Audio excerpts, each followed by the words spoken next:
Hello hi welcome to the new vlog. നമ്മൾ പഠിക്കാനിരിക്കാൻ നേരം നമ്മളെ കുഞ്ഞുങ്ങളെ എങ്ങനെയൊക്കെ മാനേജ് ചെയ്ത് ഇരുത്താം, ഞാൻ എങ്ങനെയൊക്കെയാണ് സാത്തിക്കുട്ടിയെ മാനേജ് ചെയ്യുന്നത് എന്ന് കാണിക്കുന്ന ഒരു വീഡിയോ ആണ് കേട്ടോ. രാവിലെ അവളെ എഴുന്നേൽപ്പിച്ചു, മുടിയെട്ടി, പല്ല് തേപ്പിച്ചതിന് ശേഷം ബ്രേക്ക്ഫാസ്റ്റ് കൊടുക്കുകയാണ്. ആ കൂട്ടത്തിൽ ഞാൻ എൻ്റെ ഫോണിനകത്ത് സേവ് ചെയ്തിട്ടുള്ള എല്ലാ നോട്ട്സും ജസ്റ്റ് ഒന്ന് റിവിഷൻ ചെയ്യുവാണ്. കാരണം മോള് ബ്രേക്ക്ഫാസ്റ്റ് കഴിച്ച് തീരാൻ നേരം 1 മണിക്കൂറെങ്കിലും ആവും. അന്നേരം വെറുതെ ഇരുന്ന് ബോറടിക്കണ്ട എന്ന് വിചാരിച്ചിട്ട് മാത്രമല്ല, കഴിഞ്ഞ ദിവസം പഠിക്കുന്നതൊക്കെ ഒന്ന് റിവിഷൻ ചെയ്യാൻ നമുക്ക് നല്ലൊരു ടൈമും കൂടെയാണ് ഇത്. ചില കുട്ടികൾ പെട്ടെന്ന് കഴിക്കുമായിരിക്കും, ഇവള് കുറച്ച് സമയം എടുക്കും. അതിനുശേഷം പിന്നെ അവളുടെ സ്റ്റഡി ടൈമാണ്. ഒരു 12 മണി വരെ അവളെ ഇരുത്തി നന്നായി പഠിപ്പിക്കും. ഈ ഒരു സമയത്ത് എന്തായാലും നമുക്ക് പഠിക്കാൻ പറ്റത്തില്ല. പിന്നെ വേറൊരു കാര്യം, ഇതെൻ്റെ പേഴ്സണൽ ഒപ്പീനിയൻ ആണ് കേട്ടോ. ഒത്തിരി ആൾക്കാർ പറഞ്ഞിട്ടുണ്ട് ഞാൻ ഫുഡ് കഴിക്കാൻ നേരം ഇങ്ങനെ പഠിക്കുന്നത് അത് ഫുഡിന് റെസ്പെക്റ്റ് കൊടുക്കാത്തതുകൊണ്ടാണ് അങ്ങനെ ചെയ്യുന്നത് അങ്ങനെ ഒരു രീതിയിൽ. ഒരിക്കലും അല്ല. നമ്മൾ ഫുഡിന് റെസ്പെക്റ്റ് കൊടുക്കുന്നതെന്ന് വിചാരിച്ചാൽ അത് ഒരിക്കലും പാഴാക്കി കളയരുത്. നമ്മൾ ഇപ്പൊ ഫോക്കസ് ചെയ്തിരുന്ന് കഴിച്ചിട്ട് ബാക്കി ഇത്രയും വേസ്റ്റ് ചെയ്യുവാണെങ്കിൽ പിന്നെ ഫുഡിന് നമ്മൾ അവിടെ റെസ്പെക്റ്റ് കൊടുക്കുന്നുണ്ടോ? ഇല്ല. ഇതുപോലെ തന്നെ നമ്മുടെ ജീവിതത്തിൽ നമുക്ക് റെസ്പെക്റ്റ് നഷ്ടപ്പെടുന്ന ഒരു സിറ്റുവേഷൻ എന്ന് വിചാരിച്ചാൽ എന്താ പറയാ, അവർക്ക് നമ്മളെ ആവശ്യമില്ലെന്നാണ് അർത്ഥം. ഇപ്പം തന്നെ കറന്റ്ലി ഒത്തിരി ഇൻസിഡൻസ് കടന്ന്, ഇത് ശരിക്കും പറഞ്ഞാൽ എല്ലായിടത്തും നടക്കുന്ന കാര്യമാണ്. ഇപ്പോഴാണ് ഇത്രത്തോളം ക്രൂവൽറ്റി 1-2 കേസിൽ വരുമ്പോഴാണ് ആൾക്കാർ കൂടുതൽ ശ്രദ്ധിക്കുന്നത്. പക്ഷെ ഇതൊക്കെ എപ്പോഴും നടക്കുന്ന കാര്യം തന്നെയാണ്. നമുക്ക് ഇന്നത്തെ ഒരു കാലത്ത് ഒരു അറേഞ്ച് മാരേജ് ആണെങ്കിൽ തീർച്ചയായിട്ടും നമ്മൾ ഓപ്പോസിറ്റ് പാർട്ടിയെ അത്രത്തോളം ഒന്നും നമുക്ക് ട്രസ്റ്റ് വർത്തി ആവാൻ പറ്റത്തില്ല. പലതരം പ്രിക്കോഷൻസും നമ്മൾ അവിടെ എടുത്തേ പറ്റൂ. പ്രത്യേകിച്ച് നമ്മുടെ ഒരു ഹാപ്പിനെസ് ഒക്കെ സോഷ്യൽ മീഡിയ ആയിട്ടൊക്കെ ഷെയർ ചെയ്യുമ്പോൾ, അങ്ങനെ ആദ്യമേ ഒരു ഹാപ്പി ലൈഫാന്ന് വിചാരിച്ച് സോഷ്യൽ മീഡിയയിൽ ഒരുപാട് കയറിയെങ്കും നമ്മൾ അങ്ങ് ഫോട്ടോസ് ഇടുകയും അങ്ങനെയൊന്നും ചെയ്യാതിരിക്കുക. നമുക്കറിയില്ല ആ ലൈഫ് എങ്ങോട്ടാ പോകുന്നത്. നല്ലൊരു ലൈഫ് ആണെങ്കിൽ അത് ഓക്കെ, ചീത്തയൊരു ലൈഫ് ആണെങ്കിൽ നമ്മൾ പല പ്രിക്കോഷൻസും ബുദ്ധിപരമായിട്ട് തന്നെ എടുത്തിട്ട് വേണം നമ്മൾ പെൺകുട്ടികൾ മുന്നോട്ട് പോകാൻ. ഈ സ്ക്രീനിൽ കാണുന്നത് ഒരു ഉച്ച സമയമാകുമ്പോൾ ഞാൻ ഇരുന്ന് പഠിക്കുന്ന ഒരു ഇതാണ്. ആ ഒരു സമയമാകുമ്പോൾ മോൾ ഉറങ്ങാറൊന്നുമില്ല. ജസ്റ്റ് എൻ്റെ റൂമിൽ വന്നിരുന്ന് അവള് കളിക്കും. ഇപ്പം ഞാൻ എന്താ ചെയ്യുന്നതെന്ന് വെച്ചാൽ, ഇപ്പം അവള് ക്രയോൺസ് നല്ല ഇഷ്ടമാണ്, കളിക്കുടുക്ക, അങ്ങനത്തെ ഡ്രോയിങ് ബുക്ക്, അതൊക്കെ വളരെ താല്പര്യമുണ്ട് കേട്ടോ. ഇപ്പം എഴുത്തൊക്കെ പഠിച്ചതിന് ശേഷം അതിനകത്ത് കൂടുതൽ സ്ലാൻഡിങ് ലൈനും സ്ലീപ്പിംഗ് ലൈനും അങ്ങനത്തെ സംഭവങ്ങൾ, അപ്പോൾ കുത്തി കൂടെയൊക്കെ വരയ്ക്കാൻ ഭയങ്കര താല്പര്യം ഉണ്ടോണ്ട് അങ്ങനത്തെ ബുക്സ് ഒക്കെ മേടിച്ചു കൊടുത്തിട്ട് ഞാൻ ഇരുന്ന് പഠിക്കും. അവള് അതിരുന്ന് ക്രയോൺസ് ഒക്കെ അല്ലേ, കട്ടിലിൽ തന്നെ ഇരുന്ന് എല്ലാം കളറൊക്കെ ചെയ്യും. പിന്നെ എൻ്റെ അഡ്വൈസ് ഒക്കെ ചോദിക്കുകയും വീണ്ടും ചെന്നിരുന്ന് വരയ്ക്കുകയും പിന്നെ ടോയ്സ് ഒക്കെ എടുത്ത് കുറച്ചു നേരം ഇരുന്ന് കളിക്കും. പിന്നെ അത് കഴിഞ്ഞിട്ട് TV കാണും. പിന്നെ വീട്ടിൽ സൈക്കിളൊക്കെ ഉണ്ട് മോക്ക്, അകത്തിട്ട് തന്നെ ചവിട്ടാനുള്ളത്. അതിനകത്ത് കുറച്ചു നേരം അതിനകത്ത് ഇരുന്ന് ചവിട്ടും. പിന്നെ ഈ വീഡിയോ കാണുമ്പോൾ എല്ലാവർക്കും സ്വാഭാവികമായി തോന്നും ഞാൻ ഭയങ്കര പഠിപ്പിച്ചാണ്. ഒരിക്കലും അല്ല കേട്ടോ. എനിക്ക് കിട്ടുന്ന സമയം ഞാനിരുന്ന് പഠിക്കും. എനിക്ക് കിട്ടാത്ത ഒരുപാട് സമയമുണ്ട്. ഈ കുറച്ച് നാളുകളായി ഞാൻ വീഡിയോ ചെയ്യാത്തതെന്ന് വിചാരിച്ച് ഞാൻ അത്രത്തോളം സമയം എനിക്ക് ഇല്ലാത്തത് കൊണ്ട് മാത്രമാണ്. ഇവിടെ കുറച്ചൊരു അറേഞ്ച്മെൻറ്റ്സും നെക്സ്റ്റ് വീഡിയോയിലൊക്കെ ഞാൻ കാണിച്ചു തരാം കേട്ടോ. കുറച്ച് അറേഞ്ച്മെൻ്റ് ഒക്കെ ചെയ്തിട്ടുണ്ടായിരുന്നു, കുറച്ച് ബംഗാളി പണി ഉണ്ടായിരുന്നു. ഇതിൻ്റെ ഇടയ്ക്ക് എൻ്റെ പഠിത്തവും നല്ലതുപോലെ നടന്നിട്ടില്ല. എങ്കിലും കുറേയൊക്കെ ഞാൻ പഠിക്കാൻ വേണ്ടി ശ്രമിച്ചിട്ടുണ്ട്. പിന്നെ എക്സാമിൻ്റെ കൺഫർമേഷൻ മെസ്സേജും കൂടെ കണ്ടപ്പോൾ എൻ്റെ ഉള്ളിൽ തന്നെ ഒരു ടെൻഷൻ തോന്നി. കാരണം എന്ന് വെച്ചാൽ ഞാൻ സിലബസ് ഇതുവരെ കംപ്ലീറ്റ് ചെയ്തിട്ടില്ല. അതിൻ്റെ കൂട്ടത്തിൽ നമ്മൾ കംപ്ലീറ്റ് ചെയ്താൽ മാത്രം പോരാ, നമ്മൾ ഈ പഠിച്ച കാര്യങ്ങൾ വീണ്ടും റിവിഷൻ ചെയ്യണം. ഞാൻ ഈയിടെ ലിസ്റ്റിൽ വന്ന ഒരു ചേച്ചിയുണ്ട്, ഓൾറെഡി പുള്ളിക്കാരി സർക്കാർ ഉദ്യോഗസ്ഥയാണ്. ആ ചേച്ചിയോട് ഞാനിങ്ങനെ ചോദിച്ചു, ഇത്രയും വലിയൊരു റാങ്ക് ഫെയിൽ നമ്മൾ ഇത്രയും പഠിച്ചിട്ട് എല്ലാവർക്കും മിക്കവർക്കും കിട്ടുന്നതെന്നൊക്കെ പറയുന്നു, പക്ഷെ ഇത് ഇത്രയും കൂടെ എങ്ങനെയും ഓർത്തിരിക്കുക എന്ന് ചോദിച്ചു. അപ്പോൾ ചേച്ചി പറഞ്ഞതെന്ന് വെച്ചാൽ, ചേച്ചി എല്ലാ ദിവസവും ഒരു 2, 3, 4 മണിക്കൂറെങ്കിലും, അറ്റ്ലീസ്റ്റ് ഒരു 3 മണിക്കൂറെങ്കിലും എണീച്ച് ഇരുന്ന് പഠിക്കുമെന്ന്. ചേച്ചി വർക്കും ചെയ്യുന്നുണ്ടായിരുന്നു ആ ഒരു സമയത്ത്. രാവിലെ ഒരു 3:30 മണിയാകുമ്പോൾ എണീച്ചിരുന്ന ആൾ പഠിക്കുമെന്ന്. രാത്രി ഈ ജോലിയൊക്കെ കഴിഞ്ഞ് ക്ഷീണിച്ച് വരുമ്പം അത് നടക്കത്തില്ല, ഭയങ്കരമായിട്ട് ഉറക്കം തൂങ്ങും. രാവിലെ 3:30 തൊട്ട് ഒരു 6:30, 7 മണി വരെ ഇരുന്ന് പഠിക്കും. പിന്നെയും അടുക്കള ജോലി, പിന്നെ ജോലിക്ക് പോകണം, വീണ്ടും തിരിച്ചു വരിക. പക്ഷെ ഇതൊരു കണ്ടിന്യൂസ് ആയിട്ട് കുറേ നാളിരുന്ന് പഠിച്ചു കഴിയുമ്പം നമുക്ക് തന്നെ ഒരുവിധപ്പെട്ട എല്ലാ കാര്യങ്ങളും ഒരു ഐഡിയ വരുമെന്നാണ് പുള്ളിക്കാരി പറഞ്ഞത്. അതൊക്കെ കേട്ടപ്പോൾ എനിക്ക് വീണ്ടും നന്നായി നല്ല രീതിയിൽ ഇരുന്ന് പഠിക്കണമെന്ന് തോന്നി. ഉള്ള ടൈം മാക്സിമം പഠിച്ചിട്ട് ഇനി വീഡിയോസൊക്കെ ഒന്ന് കുറച്ചും കൂടെ ടൈം എഫിഷ്യൻ്റ് ആയിട്ട് യൂസ് ചെയ്യണമെന്ന് തോന്നി. പക്ഷേ അന്നേരം വീട്ടിൽ കുറച്ച് ആവശ്യങ്ങൾക്ക് വേണ്ടി നല്ല രീതിയിലൊന്ന് ബംഗാളിപ്പണി എടുക്കേണ്ടി വന്നു. പിന്നെ ബോഡി പെയിൻ ആയി, 2-3 ദിവസം റെസ്റ്റ് ആയിരുന്നു. അന്നേരം ഞാൻ പിന്നെ ആസ്ത അക്കാഡമിയുടെ ഇപ്പം കറണ്ട് അഫയേഴ്സിൻ്റെ അവർ പുതിയൊരു സീരീസ് തുടങ്ങിയിട്ടുണ്ട്. അതിനകത്ത് 4 വീഡിയോസും കണ്ട് ഇപ്പം അപ്ലോഡ് ചെയ്തിട്ടുള്ളൂ. അന്നേരം ആ കറണ്ട് അഫയേഴ്സ് ഇപ്പൊ ഫ്രഷ് ആയിട്ടുള്ളതായിരിക്കുമല്ലോ, അന്നേരം അതൊന്ന് അപ്ഡേറ്റ് ചെയ്യാന്ന് വിചാരിച്ചു. ഞാൻ അതിരുന്ന് കുറച്ച് പോർഷൻസ് ഒക്കെ പഠിച്ചു. പിന്നെ കേരള ഹിസ്റ്ററി എനിക്ക് തോന്നിയതെന്ന് വെച്ചാൽ SCERT ബുക്കിൽ നിന്ന് തന്നെ പഠിക്കുന്നതായിരിക്കും കുറച്ചും കൂടെ നല്ലത്, കേരള ഹിസ്റ്ററി. കാരണം അതിന്റെ ഹോൾ സിലബസും ആ SCERT ബുക്കിനകത്തുണ്ട്.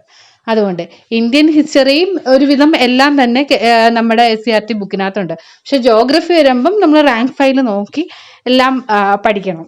അങ്ങനെ ഞാൻ ഇന്ത്യൻ ജോഗ്രഫി ഒക്കെ റാങ്ക് ഫയൽ നോക്കി പഠിക്കാന്ന് വിചാരിച്ചപ്പോൾ കുറേ വായിച്ചു പോയി. പക്ഷെ ഒന്നും തന്നെ എൻ്റെ തലയിലോട്ട് ഇരിക്കുന്നില്ല. വീണ്ടും കുറെ വായിച്ചു പോയി, വീണ്ടും എൻ്റെ തലയിലൊന്നും ഇരിക്കുന്നില്ല. അന്നേരം ഞാൻ വിചാരിച്ചു ബെറ്റർ ബേസിക് എല്ലാം ജസ്റ്റ് ഒന്ന് വായിച്ചിട്ട് പ്രീവിയസ് ക്വസ്റ്റ്യൻ പേപ്പർ നമ്മുടെ ഇതിനകത്ത് യൂട്യൂബിനകത്ത് തന്നെ കാണും, റിപ്പീറ്റഡ് ജോഗ്രഫി ക്വസ്റ്റ്യൻസ് ഒക്കെ. അതൊന്ന് ഈ വായിച്ചതിന്റെ ബലത്തിലൊന്ന് ആൻസർ ചെയ്യാൻ പറ്റുമോ എന്ന് ഒന്ന് ട്രൈ ചെയ്ത് നോക്കി. അന്നേരം എനിക്ക് തോന്നുന്നു കുറച്ചും കൂടെ നമ്മൾ പഠിച്ച കാര്യങ്ങൾ ഇതേ കണക്ക് എന്താ പറയുക പ്രീവിയസ് ക്വസ്റ്റ്യൻ പേപ്പർ റിവൈസ് ചെയ്യാൻ നേരമാണ് നമുക്ക് കുറച്ചും കൂടെ നല്ല രീതിയിൽ മനസ്സിലാവുന്നതെന്നുള്ള കാര്യം ഞാൻ അവിടെ വെച്ച് മനസ്സിലാക്കി. ഇത് സാത്തിക്കുട്ടി ഇങ്ങനെ വരച്ച് ക്ഷീണിച്ച് ഇനി അടുത്തത് എന്തൊക്കെയാണ് വരയ്ക്കേണ്ടതെന്നൊന്ന് കാണിച്ചു കൊടുക്കാൻ പറഞ്ഞ് എൻ്റെ അടുത്ത് കൊഞ്ചിക്കൊണ്ടിരിക്കുന്നതാണ്. മെയിനായിട്ട് പിള്ളേരുടെ പ്രശ്നമെന്ന് വിചാരിച്ചാൽ അവർക്ക് അമ്മമാരിരുന്ന് ഇങ്ങനെ കണ്ടിന്യൂസ് ആയിട്ട് പഠിക്കുന്നത് തീരെ ഇഷ്ടമല്ല. എനിക്കൊന്ന് ഒരുവിധപ്പെട്ട എല്ലാ അമ്മമാരും ഫേസ് ചെയ്യുന്ന ഒരു ട്രബിൾ ഇത് തന്നെയാണ്. അന്നേരം പിന്നെ കുഞ്ഞുങ്ങൾ ഉറങ്ങുന്ന ഒരു സമയമേ ഉള്ളൂ നമുക്ക് ഫ്രീ ആയിട്ട് പഠിക്കാൻ പറ്റുന്നത്. പിന്നീട് വേറൊരു കാര്യം, ഈ വീഡിയോയ്ക്ക് ആർക്കും കമന്റ്സ് ചെയ്യാൻ പറ്റത്തില്ല. കാരണം എന്ന് വെച്ചാൽ ഞാൻ കിഡ് സെക്ഷനിലായിരിക്കും ഇത് അപ്ലോഡ് ചെയ്യുന്നത്. അതായത് നമ്മുടെ മോണിറ്റൈസേഷൻ ആയതിനു ശേഷം നമ്മൾ വീഡിയോസ് അപ്ലോഡ് ചെയ്യുമ്പോൾ കുറേ കാര്യങ്ങളൊക്കെ നമ്മൾ ശ്രദ്ധിക്കണം. അത് നമ്മൾ യൂട്യൂബിൽ നോക്കി തന്നെ പഠിക്കുന്നതായിരിക്കും ബെറ്റർ. എന്നോട് ചോദിച്ചു കഴിഞ്ഞാൽ എനിക്ക് അധികം എക്സ്പീരിയൻസ് ഇല്ലാത്തതുകൊണ്ട് ചെറിയ കാര്യങ്ങൾ മാത്രമേ എനിക്ക് ഇതിനെപ്പറ്റി അറിയത്തുള്ളൂ. ഒരു കാര്യം നമ്മൾ കുഞ്ഞുങ്ങളെയും കൂടെ ഉൾപ്പെടുത്തി നമ്മളൊരു വീഡിയോ അപ്ലോഡ് ചെയ്യുവാണെങ്കിൽ അത് കിഡ് സെക്ഷനിലേക്ക് നമ്മൾ അപ്ലോഡ് ചെയ്യണം, ജനറൽ സെക്ഷനിലേക്ക് പറ്റത്തില്ല. അങ്ങനെ ഉണ്ടെങ്കിൽ അവർ ഏതെങ്കിലും രീതിയിൽ കണ്ടുപിടിക്കുകയാണെങ്കിൽ ചാനലിൻ്റെ ആ മോണിറ്റൈസേഷനും പിന്നെ ചാനൽ തന്നെ കട്ട് ചെയ്യാം. അങ്ങനെ ഒത്തിരിയും റൂൾസ് ഉണ്ട് കേട്ടോ. ഒരുപാട് യൂട്യൂബേഴ്സ് തന്നെ എൻ്റെ വീഡിയോസ് കണ്ടുകൊണ്ടിരിക്കുന്നതായിട്ട് എനിക്കറിയാം. അതുകൊണ്ടാണ് ഞാൻ പറയുന്നത്, ഇത് എനിക്കും അറിഞ്ഞുകൂടാത്ത കാര്യങ്ങളായിരുന്നു. ഞാൻ കുറേ സെർച്ച് ചെയ്തതിന് ശേഷമാണ് എനിക്ക് ഈ വക കാര്യങ്ങളൊക്കെ മനസ്സിലായത്. അപ്പം നമ്മൾ ഓരോ കാര്യങ്ങളും എവിടെയാണെങ്കിലും ഏതൊരു ഫീൽഡാണെങ്കിലും നമുക്ക് അറിഞ്ഞു വേണം നമ്മൾ ഓരോ കാര്യങ്ങളും ചെയ്യാൻ. പിന്നീട് ഏതൊരു കാര്യമാണെങ്കിലും അബദ്ധങ്ങൾ പറ്റാം. ഇപ്പം എക്സാം ആണെങ്കിൽ പോലും കറക്കിക്കുത്തൽ എന്നൊരു വലിയൊരു അബദ്ധം നമ്മൾ എല്ലാ എക്സാമിനും പറ്റിക്കാറുള്ള ഒരു പറ്റലാണല്ലോ. അതുപോലെ കുറേ കാര്യങ്ങളൊക്കെ നമ്മൾ സെർച്ച് ചെയ്ത് അതിന് എന്തൊക്കെയാണ് റിലവൻ്റ് എന്ന് കണ്ടെത്താൻ ശ്രമിക്കണം. ഇപ്പൊ പഠിത്തത്തിന്റെ കാര്യമാണെങ്കിലും നമ്മുടെ ലൈഫിന്റെ കാര്യമാണെങ്കിലും ഇപ്പൊ പല കുട്ടികളും ശരിയായ തീരുമാനങ്ങൾ എടുക്കാതിരിക്കാനുള്ള മെയിൻ കാരണം സമൂഹമാണ്. അവരെന്ത് പറയും ഇവരെന്ത് പറയും എന്നുള്ള ആലോചന. ഒരു കാര്യമുണ്ട്, ഏതൊരു നല്ല വശം നമ്മൾ ചെയ്താലും അതിനെ ക്രിട്ടിസൈസ് ചെയ്യാൻ ഒരു രണ്ടാൾക്കാരെങ്കിലും കാണും. അത് ഒരു പ്രകൃതി നിയമം തന്നെയാണ്. നിങ്ങൾ തന്നെ ഒന്ന് ആലോചിച്ച് നോക്കിയേ, നമ്മുടെ യൂട്യൂബിൽ ഇപ്പൊ 1 മില്യൺ ലൈക്സ് ഉള്ള ഒരു വീഡിയോയിൽ ഒരു 30K ഡിസ്ലൈക്സ് എന്തായാലും കാണും. അതാണ് അതിൻ്റെ ഒരു ബാലൻസിങ്. അതുകൊണ്ട് അവരിങ്ങനെ പറയുന്നു അവരങ്ങനെ പറയുന്നു. ഇപ്പൊ പഠിത്തത്തിന്റെ കാര്യമാണെങ്കിലും പൊതുവെ ജീവിതത്തിന്റെ കാര്യത്തിലാണെങ്കിലും കുഞ്ഞുങ്ങളുടെ കാര്യത്തിനാണെങ്കിലും നമ്മൾ സ്വന്തമായി തീരുമാനങ്ങൾ എടുക്കുക. ഈ പറയുന്നുള്ളവർ തിരിച്ചും പറയും മറിച്ചും പറയും. സിറ്റുവേഷൻ അനുസരിച്ച് അവരെപ്പോഴും മാറ്റിക്കൊണ്ടേയിരിക്കും. ഇനി നമുക്കൊരു ജോലി കിട്ടുമ്പോൾ തന്നെ, ഒരു ഗവൺമെന്റ് ജോലി കിട്ടുമ്പോൾ തന്നെ നമ്മൾ ഒരിക്കലും ഒരു അഹങ്കാരികളായി മാറരുത്. എനിക്ക് 1-2 പേരുടെ കേസ് അറിയാം കേട്ടോ. അവരൊക്കെ ഒരുപാട് കഷ്ടപ്പെട്ടിട്ട് തന്നെയാണ് ജോലി മേടിച്ചത്. പക്ഷെ ജോലി മേടിച്ചതിന് ശേഷം എന്തോ നമ്മുടെ അടുത്തൊന്നും മിണ്ടാനാണെങ്കിൽ പോലും അവർക്ക് എന്തോ ഭയങ്കര ബുദ്ധിമുട്ടുള്ളത് പോലെ. അവർക്ക് പണ്ടത്തെ അത്ര ഒരു സഹകരണ മനോഭാവം ഒക്കെ മാറി. കാരണം എനിക്ക് തോന്നുന്നു അവരുടെ ഫ്രണ്ട്ഷിപ്പ് വേറെ ലെവലായി, അവരുടെ എന്താ പറയാ ഒരു പ്യൂർ ഗ്രൂപ്പ് എന്ന് പറയുന്നത് ഒരു വേറെ സർക്കിളായി. പക്ഷെ ചില ആൾക്കാരുണ്ട് കേട്ടോ, നമ്മൾ പറയാറില്ലേ അന്ന് കണ്ട കണക്ക് തന്നെ ഇന്നും ഒരു മാറ്റവും ഇല്ല, ആ സ്നേഹത്തിന് പോലും ഒരു മാറ്റവും ഇല്ലെന്ന്. അങ്ങനെയുള്ളവരാണെങ്കിൽ നമ്മൾ കുറേ കൂടെ സഹായിക്കും. അവർക്ക് എന്താ പറയാ അവർക്ക് നമ്മളൊരു ഗവൺമെന്റ് ഓഫീസിൽ നമുക്കറിയാം ഓരോ കാര്യത്തിന് വേണ്ടി ചെല്ലുമ്പോൾ എങ്ങനെയായിരിക്കും അവർക്ക് നമ്മളോടുള്ള മനോഭാവം എന്ന്. അത് ഓരോരുത്തരുടെയും പേഴ്സണാലിറ്റിയെ ഡിപ്പെൻഡ് ചെയ്തിരിക്കുമെന്ന് എനിക്ക് പലപ്പോഴും തോന്നിയിട്ടുണ്ട്. അതുകൊണ്ട് നമ്മളൊരു ഗവൺമെന്റ് എംപ്ലോയി ആയി കഴിയുമ്പോൾ എന്നും നമ്മൾ മാക്സിമം ആൾക്കാരെ സഹായിക്കുക, കഴിയുന്നതും ആരെയും ഉപദ്രവിക്കാതിരിക്കുക, കൂടുതലും എന്താ പറയുക ആൾക്കാരെ നെട്ടോട്ടം ഓടിക്കാതിരിക്കുക. ഇതൊക്കെയാണ് നമ്മളെ കൊണ്ട് ചെയ്യാൻ പറ്റുന്നത്. ഇപ്പം എൻ്റെ ഒരു പേഴ്സണൽ ഗോൾ ഞാൻ പറയാം. നമ്മളെല്ലാം ന്യൂസ് ചാനൽസിൽ കൂടെ കണ്ടതാണ് നെല്ലിയാമ്പതിയിലെ കുട്ടികളുടെ അവസ്ഥ. അവർക്ക് പഠിക്കണമെന്ന് ആഗ്രഹമുണ്ട്, പക്ഷേ നിലവിൽ അതിനുള്ള യാതൊരുവിധ സാഹചര്യങ്ങളും ഇല്ല. അവരെ കുറേ ആൾക്കാർ ഇങ്ങനെ ചൂഷണം ചെയ്യുകയും അപമാനിക്കുകയും കാട്ടിലെ കുട്ടികൾക്ക് പഠിക്കണ്ട എന്നുള്ള നിലപാടിലുള്ള ഒത്തിരി നാട്ടിലുള്ള മാന്യന്മാരുണ്ട്.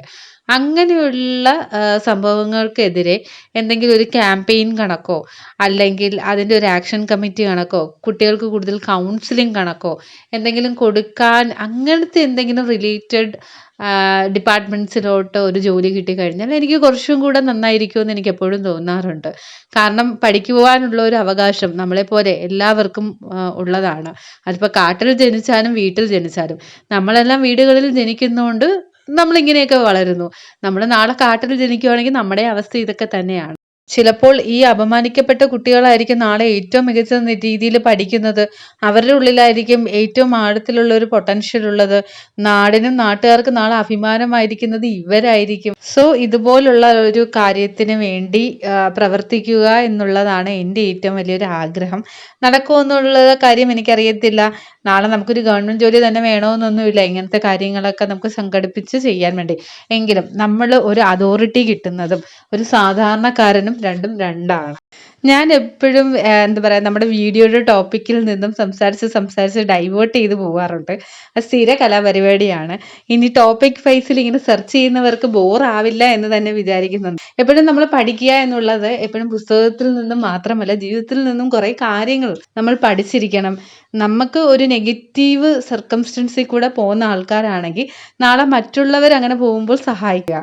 പിന്നെ ഈ ഒരു സംഭവം, നിങ്ങൾ സ്ക്രീനിൽ കാണുന്ന ഈ ഒരു സംഭവം ഞാൻ കഴിഞ്ഞ പ്രാവശ്യം പറഞ്ഞതല്ലേ, എനിക്ക് ഡസ്റ്റ് അലർജി ഉണ്ടോണ്ട് അത് തീരെ പറ്റാത്തതുകൊണ്ട് ഞാനൊരു വൈറ്റ് ബോർഡ് മേടിച്ചു. ഈ ഒരു ഷീറ്റിന് 150 രൂപയായിട്ടുള്ളൂ കേട്ടോ. എന്നിട്ട് നമ്മുടെ ജെറൻ സാറിൻ്റെ ക്ലാസ് മാത്സ്, രാത്രി പഠിക്കാൻ ഏറ്റവും സൗകര്യപ്രദമായിട്ടുള്ളൊരു സബ്ജക്റ്റാണ് മാത്സ്. ഒന്നാമത് വേറെ എന്തെങ്കിലും വായിച്ചു കഴിഞ്ഞാൽ എനിക്ക് ഉറക്കം വരും. അപ്പം രാത്രി ഉള്ള ഒരു സമയത്ത് മാത്സാണ് ഞാൻ കൂടുതലിരുന്ന് പഠിക്കുന്നത്. പിന്നെ ഈ വൈറ്റ് ബോർഡ് ഷീറ്റ് ഞാൻ ഓൺലൈനിൽ നിന്ന് വാങ്ങിയതല്ല, ഓഫ്ലൈനാണ്. എൻ്റെ വീട്ടിൻ്റെ അടുത്തുള്ള ഒരു ഷോപ്പിൽ നിന്ന് വാങ്ങിയതാണ്. പിന്നെ കുറേ കുട്ടികൾ എൻ്റെ അടുത്ത് ക്രാഫ്റ്റ് വർക്ക്, അതായത് ഞാൻ ടേബിളിൽ വെച്ചേക്കുന്ന ഒരു സാധനങ്ങൾ എങ്ങനെയാണ് ചെയ്യുന്നതെന്നൊക്കെ ഒന്ന് കാണിച്ചു തരുമോ ചേച്ചി എന്ന് ചോദിച്ചു. എന്തായാലും ഈ സെപ്റ്റംബർ ഒന്ന് കഴിയട്ടെ, അത് കഴിയുമ്പോൾ എന്തായാലും ഞാൻ ഫ്രീ ആവുമ്പം തീർച്ചയായിട്ടും അടിപൊളി ഐഡിയാസ് ഉള്ള ക്രാഫ്റ്റ് വർക്ക്, നമ്മുടെ സ്റ്റഡി ടേബിൾ ആണെങ്കിലും വീട്ടിലാണെങ്കിലും വേസ്റ്റ് ആയിട്ട് കിടക്കുന്ന കുറേ സാധനങ്ങളുടെ ക്രാഫ്റ്റ് വർക്ക് എന്തായാലും ഞാൻ കാണിച്ചു തരും.